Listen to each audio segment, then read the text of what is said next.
590 run पर West Indies की पारी सिमट गई है, यानी कि 15 रन कल की इनिंग्स से और जोड़ पाया वेस्टइंडीज और उसका जो अंतिम बल्लेबाज था बिशु वो आउट हो गया। अश्विन को 5 विकेट मिले हैं, यहां पर वरुण अरन को 3 विकेट मिले हैं, प्रज्ञान ओझा को 1 मिला है और ईशांत शर्मा को 1 विकेट मिला है। तो कुल मिलाकर के 590 एक बहुत बड़ा स्कोर है वेस्टइंडीज ने जो खड़ा किया है पहली इनिंग में।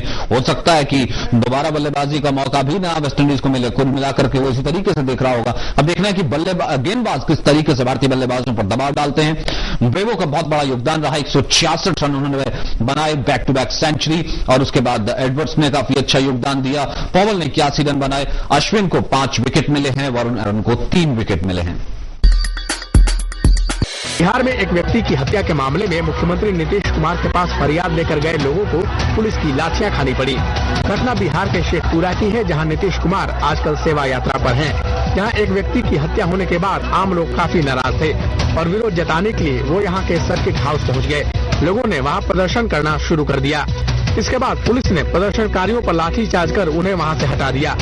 नीतीश के शासनकाल की ये पहली घटना है जब सेवा यात्रा के दौरान पुलिस को आम लोगों पर बल प्रयोग करना पड़ा है। रिटेल में 51% एफडीआई का प्रस्ताव आज कैबिनेट के सामने है। इसके अलावा जो सिंगल ब्रांड स्टोर्स हैं उनमें 100% एफडीआई का प्रस्ताव जो है वो कैबिनेट के सामने है। अभी तक का जो नियम रहा है उसमें 100% एफडीआई जिसका प्रस्ताव आज सिंगल स्टोर के लिए है उन्हें 51% एफडीआई की इजाजत है।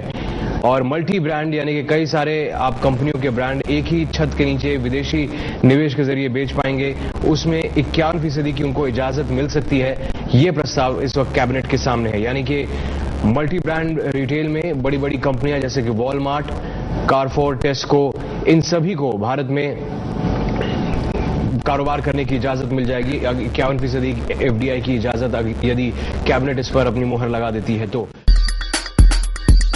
दिल्ली का बंटवारा होना अब तय हो गया है। एमसीडी को 3 हिस्सों में बांटने के लिए दिल्ली सरकार के प्रस्ताव को केंद्र की हरी झंडी मिल गई है। केंद्रीय गृह मंत्री से मुलाकात के बाद शीला दीक्षित ने कैबिनेट की आज बैठक बुलाई है, जिसमें विधानसभा सत्र बुलाने पर चर्चा होगी। दिल्ली में अगले साल होने वाले एमसीडी चुनाव से पहले शीला सरकार ने एक बड़ी कामयाबी दर्ज की। नगर निगम को 3 हिस्सों में बांटने के प्रस्ताव को लेकर शीला पूरे कैबिनेट के साथ केंद्रीय गृह मंत्री से मिलने पहुंची थी। करीब आधे घंटे की मुलाकात के बाद जब वो बाहर निकली तो चेहरे पर खेला फतह कर लेने के साफ संकेत थे। उन्होंने ऐलान किया कि प्रस्ताव को हरी झंडी मिल चुकी है और एमसीडी के बंटवारे का नोटिफिकेशन अब किसी भी दिन आ सकता है। तो उन्होंने साइन कर दिया है और वो जो हमने सुझाव देते थे यानी वोटर था कि दिल्ली के एमसीडी को 3 में ब्रेक करना वो हो गया, स्वीकृति हो गई है। Tata retires in December 2012. Mr. Cyrus P. Mistry has been a director of Tata Sons since August 2006. India's most debated succession mystery has ended. 43-year-old Cyrus Mistry will take over Tata Sons after Ratan Tata. He will work as deputy chairman with Tata for a year and take charge in December next year. In his statement, Ratan Tata called him a good and far-sighted choice and said he was impressed with Mistry's caliber, astute observations and humility. Mistry, he added, was qualified to take over.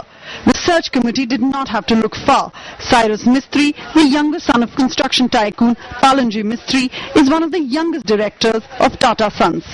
His sister is married to Noel Tata, the half-brother of Ratan Tata. He is currently the managing director of Shapurji Palanji Group, but says he legally dissociates from his family business. The Mistry family holds an 18% stake in Tata Sons. Mistry has a master's degree in management from the London Business School.